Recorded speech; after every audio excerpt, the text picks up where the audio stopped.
दीदी, अब मैं आपको क्या बताऊं, बताइए। जब मैं पहली बार इस घर में आया था, उस दिन आपने मुझे भाई कह के बुलाया था और मैंने गलती से आपको जवाब भी दे दिया था। भाई? हाँ। उसके बाद भी मैंने ये जो ईशान का रूप धारण किया है, ये सारी बातें जो मैं जानता हूँ, मैंने जो भी होमवर्क किया है, उसमें एक और बात बताऊं, जब मुझे अचानक से हॉस्टल भेजा जा रहा था तो रोते रोते आपको बुखार आ गया और 3 दिन तक बुखार उतरा नहीं, और इसीलिए आपको मेरे पास हॉस्टल में भेजा गया था मिलने के लिए। वैसे भी ये सब मेरे लिए जानना बहुत आसान है ना दीदी? चुप करो! ये झूठ बोल रहा है, झूठ पर झूठ बोले जा रहा है ये इंसान, और तुम लोग सुन रहे हो। ये एक ठग है, कोई बहरूपिया है, हमारा ईशान नहीं है।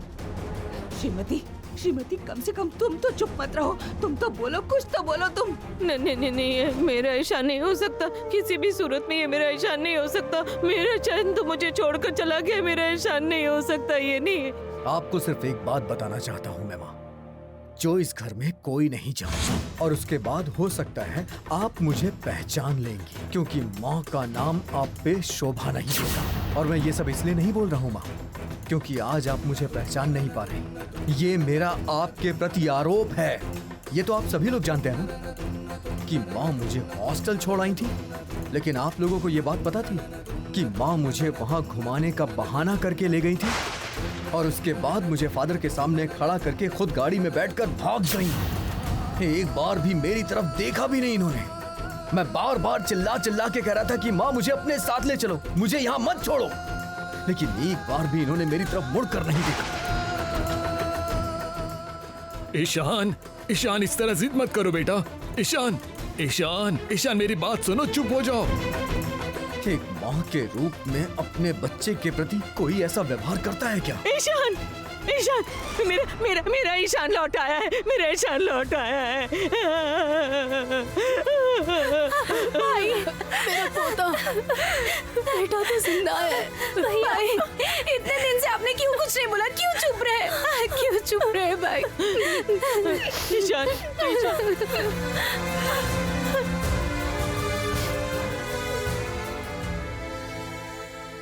अब तो आप सबको विश्वास हो गया ना कि मैं मेरे डॉक्टर साहब के अलावा किसी और इंसान से प्यार करने के बारे में सपने में भी नहीं सोच सकती, और मैं किसी पराये आदमी के पास नहीं गई थी, मैं गई थी अपने पति के पास। सब कुछ हाथ से निकलता जा रहा है, अभी कुछ न कुछ तो करना ही होगा। मैं इसे ईशान के रूप में स्वीकार नहीं कर पा रहा हूँ। ये सही है कि वो जो बोल रहा है वो ईशान के अलावा किसी और के लिए जानना मुश्किल है, तो फिर हम किस निर्णय पे पहुंचेंगे? क्या ये असली ईशान है या फिर झूठा है? आप सब लोग बहुत बड़ी गलती कर रहे हो, बहुत बड़ी गलती कर रहे हो। हमारा ईशान जो हमारे परिवार का बेटा है, वो अब जिंदा नहीं है। ईशान बच ही नहीं सकता है। मैं आज आपको बहुत खुश होना चाहिए था बुआ जी कि आपका प्यारा भतीजा ईशान जिंदा है। अच्छा, इसके बाद भी आप खुश क्यों नहीं हो पा रही हैं, जरा बताइए। नहीं, मैं जानती हूँ कि ऐसा नहीं हो सकता। आज मुझे प्रसाद नहीं देंगी क्या बुआ जी? और आप तो बहुत अच्छी तरह से जानती हैं कि आपके लिए जो चीज प्रसाद है वो मेरे लिए एक मिठाई है बस।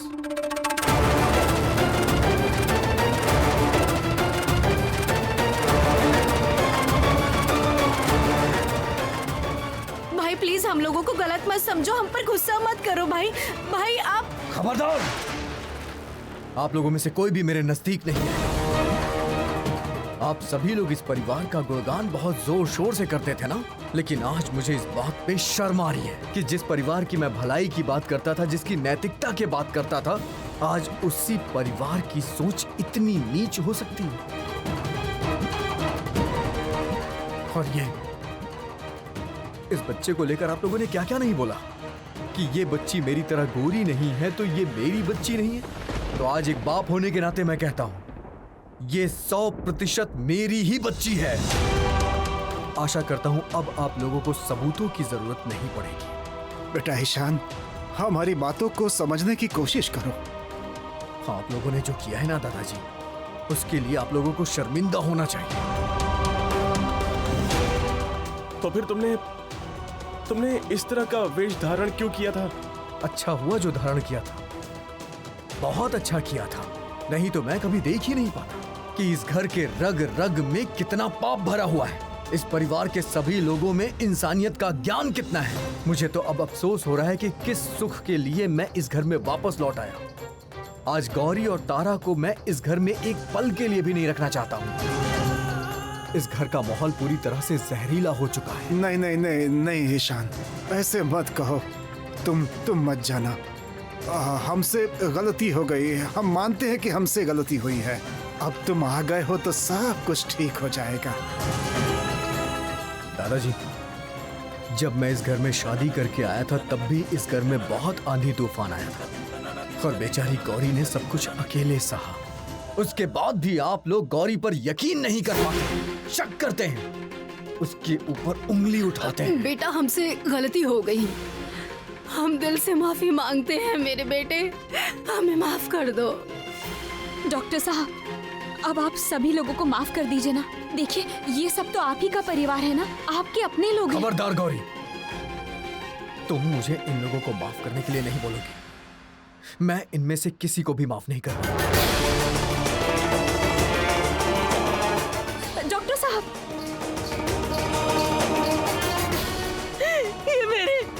ये मैंने क्या कर दिया? मैं अपने ही बेटे को पहचान नहीं पाई। मैंने तो उसे जन्म दिया है चाची जी, कैसे मैं अपने बच्चे को पहचान नहीं पाई, बताइए तो। हमारा ईशान इतना सब कुछ होने के बाद अब हमें माफ नहीं करेगा। अच्छा हुआ है, ऐसा ही होना चाहिए था। आप लोग यही डिजर्व करते हैं।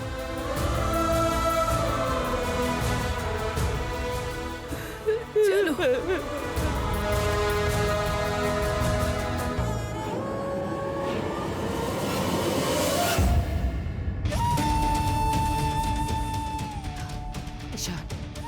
ईशान लौट कर आ गया। ईशान लौट के आ गया है।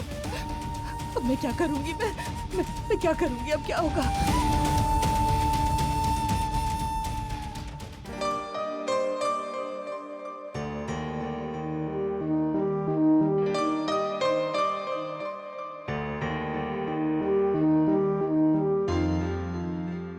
उन लोगों ने जबरदस्ती मेरी मांग का सिंदूर मिटा दिया था डॉक्टर साहब, लेकिन आप जिंदा हैं। ये बात जानने के बाद मैं हर दिन अपनी मांग में सिंदूर लगाया करती थी। ये देखिए,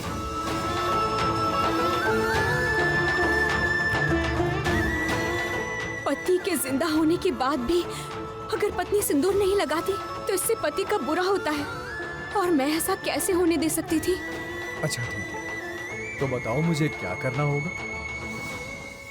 आज मैं आप ही के हाथों से अपनी मांग में सिंदूर भरवाना चाहती हूँ, जो सिंदूर सभी के सामने मेरी मांग में चमचमाएगा। शिवाभ्यां नवयौवनाभ्यां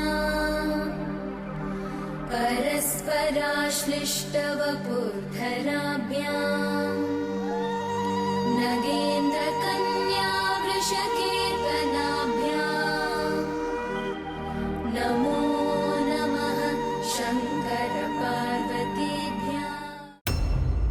आप मुझे एक बात बताइए कि अब क्या करना होगा? मतलब अब तो सब लोग सब कुछ जान ही गए हैं, तो फिर हमने इतने दिनों तक जो जो सोचा था वो हम कैसे कर पाएंगे? मैंने जो कुछ भी प्लान किया है वो तो जरूर ही पूरा होगा, उसे लेकर तुम परेशान ना हो। हमें बस चश्मे का ग्लास बदलने की जरूरत है, और वो कैसे करना है बस यही सोच रहा हूं मैं। खैर जाने दो, अभी मैं चलता हूं। हाँ, बच्ची को लेकर थोड़ा घुमा के आता हूं। इतने दिनों तक चोरी छुपे जो इससे मिल रहा था।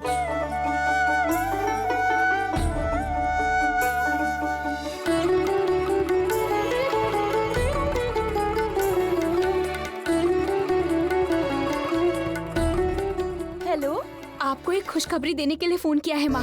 क्या शुभ समाचार है बेटी? डॉक्टर साहब वापस लौट आए हैं माँ। डॉक्टर साहब को कुछ भी नहीं हुआ है। डॉक्टर साहब लौट आए हैं? अच्छा बेटी, क्या क्या क्या हुआ था उनको बताओ ना। सनातन चाचा को सब कुछ पता है, आप उनसे पूछिए, वो आपको सब कुछ बता देंगे। मेरा तो मन कर रहा है कि अभी भाग कर मैं तुम्हारे पास आ जाऊं। लेकिन मैं तो मजबूर हूँ बेटी। तबीयत भी अचानक से खराब हो गई कि मैं दामाद को देखने भी नहीं जा सकती, और फिर भी मैं। आप बिल्कुल फिक्र मत कीजिए, मैं एक बार डॉक्टर साहब और आपकी नातनी को लेकर घर आ जाती हूँ, ठीक है? रखती हूँ।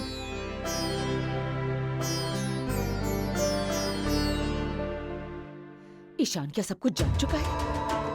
नहीं नहीं नहीं नहीं, नहीं। ये कैसे मुमकिन हो सकता है? वो कैसे जान सकता है? वो तो जानता है कि तांत्रिक ने उसे धक्का देकर गिरा दिया था। मैं तो उसके सामने भी नहीं गई थी, मैं तो उसके आसपास भी नहीं थी। मेरे बारे में वो नहीं जान सकता है। तो फिर इतने दिन तक रूप बदल कर क्यों रहा? वो क्या मेरे खिलाफ कोई सबूत इकट्ठा कर रहा था? कोई षड्यंत्र रच रहा था मेरे खिलाफ? शैलोमा, क्या चाहिए तुम लोगों को? दरअसल मुझे आपसे एक बात पूछनी थी शैलोमा। दरवाजा बंद करो।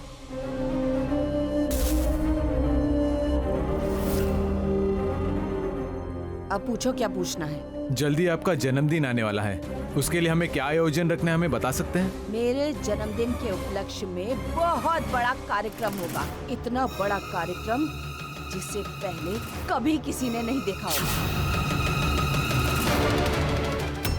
गौरी, गौरी, क्या हो गया डॉक्टर साहब? आप बच्ची को घुमाने नहीं लेकर गए? सुनो, एक बहुत बढ़िया उपाय मिला है। बुआ जी अपना जन्मदिन मना रही है, और वो भी बहुत ही धूमधाम से। गौरी, इससे अच्छा मौका फिर हमें नहीं मिलने वाला है बुआ जी को एक्सपोज करने के लिए। हमें जो भी करना है इसी के बीच करना है, अपनी प्लानिंग इसी के बीच करनी होगी, तभी हम अपने लक्ष्य तक पहुंचेंगे। गौरी, हमें बस एक चीज करना है, अपराधी को सजा दिलवानी है, समझ गई?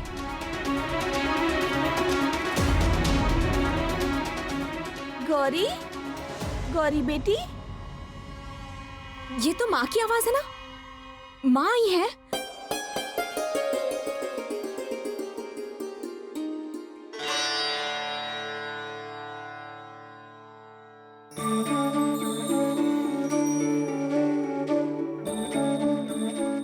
माँ, आप? चली आई मैं। आज तो दामाद को पूछने का दिन है। मैं कैसे अपने आप को रोकती? दामाद जी के लिए मैं खाना लाई हूँ। अभी थोड़ी देर पहले तो माँ से फोन पे बात हुई, उन्होंने कहा कि बीमार है, आ नहीं पाएंगी। क्या हुआ गौरी? इस तरह से खड़ी क्यों है?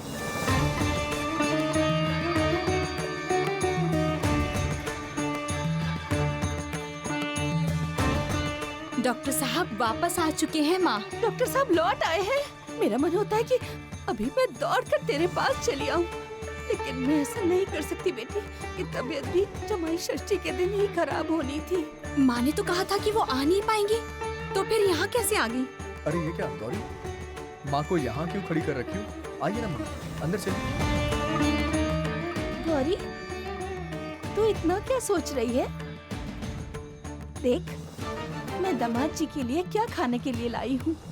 आज जमाई षष्ठी है ना, मैं खुद दामाद जी को खिलाऊंगी।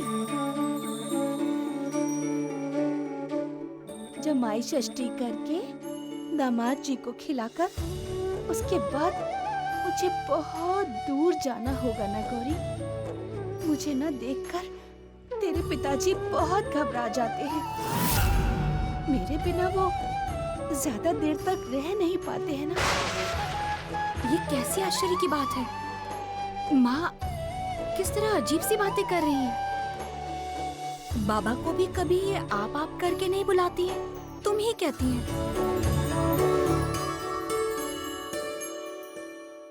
तू अपने हाथों से मुझे नहीं खिलाएगी? हाँ, खिला देती हूँ।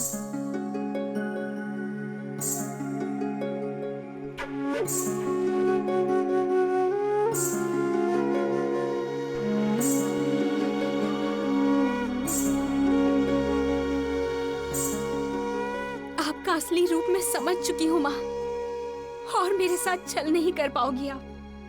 क्या हुआ गौरी? खड़ी खड़ी क्या सोच रही है तू? मेरी तरफ ऐसे क्या देख रही है, बता जरा। क्या तू मुझे पहचान नहीं पा रही है? नहीं माँ, पहचानूंगी क्यों नहीं?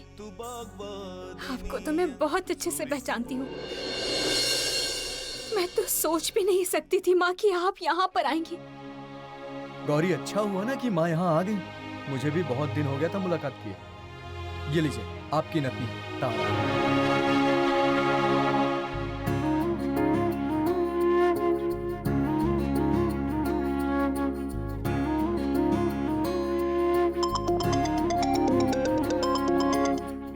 हेलो। हाँ हाँ हाँ गौरी मैम। हाँ हाँ बोलिए। गौरी खड़ी क्यों है बेटी? दामाद जी को खाना परोसना होगा। जाकर बर्तन ले आ। इसका मतलब आप नहीं चाहती कि इस वक्त मैं यहाँ पर रहूं। ठीक है, जाती हूँ मैं। आज आप मेरे साथ चल नहीं कर पाएंगी माँ। मैं आपको अच्छे से पहचान गई हूँ।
चलो खींचो।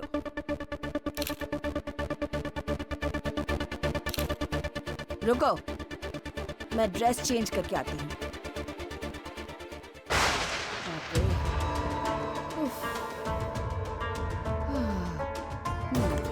सुनो चलो माँ, आपसे वक्त आए मिलने।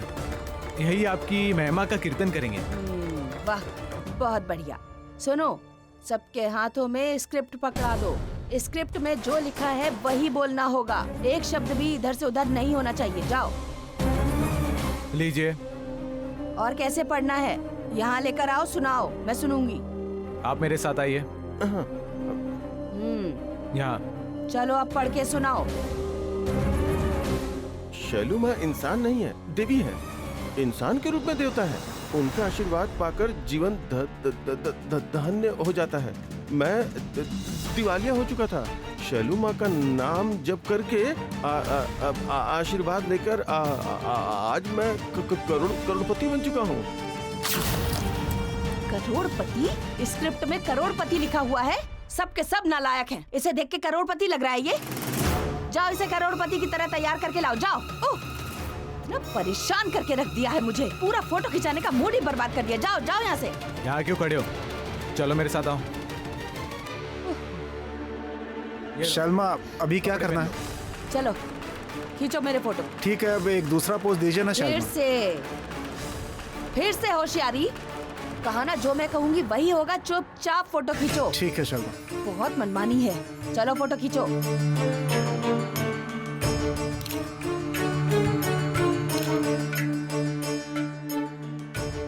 लो, मैं तो बेकार ही में डर रही थी। सब कुछ ठीक है, सब बढ़िया है।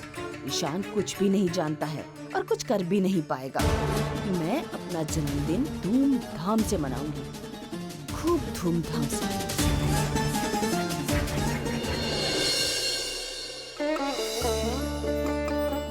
खाओ बेटा, खाकर देखो तो सारा खाना ठीक तो बना है ना?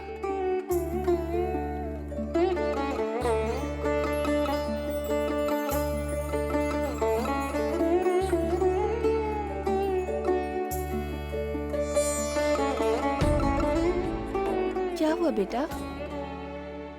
खाना अच्छा नहीं लगा? अच्छा, ये आप क्या बोल रही हैं? ये तो कमाल का है।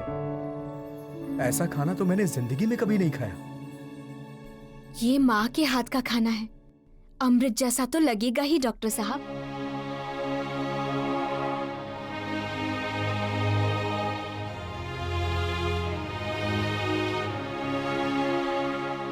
वैसे एक बात बोलूं, मैंने इससे पहले भी आपके हाथों का खाना खाया है, लेकिन यकीन मानिए इतना बढ़िया कभी नहीं बनाई। असल में घर का बेटा बहुत दिनों के बाद घर लौट कर आया है ना। तुम्हारा मन आज बहुत खुश है बेटा, इसीलिए ये सारा खाना तुम्हें इतना अच्छा लग रहा है। सोचा था जमाई षष्ठी पर दामाद को खुद हाथ से बना के खिलाऊंगी, इसीलिए तो चली आई यहाँ। अघोरन पद्मपत्राभ वेशालास्मितलोचनम् सुकृष्ण प्रज्वलद्रूप नेत्रद्वय कणिनिकम्। खाओ बेटा, खाओ। दृष्ट सकरुण भासां जटत्रितयशोभितां सुप्रसन्न। सुनिए माँ, आप जब यहाँ आ ही गई हैं, तो कुछ देर और यहाँ रुक जाती ना माँ।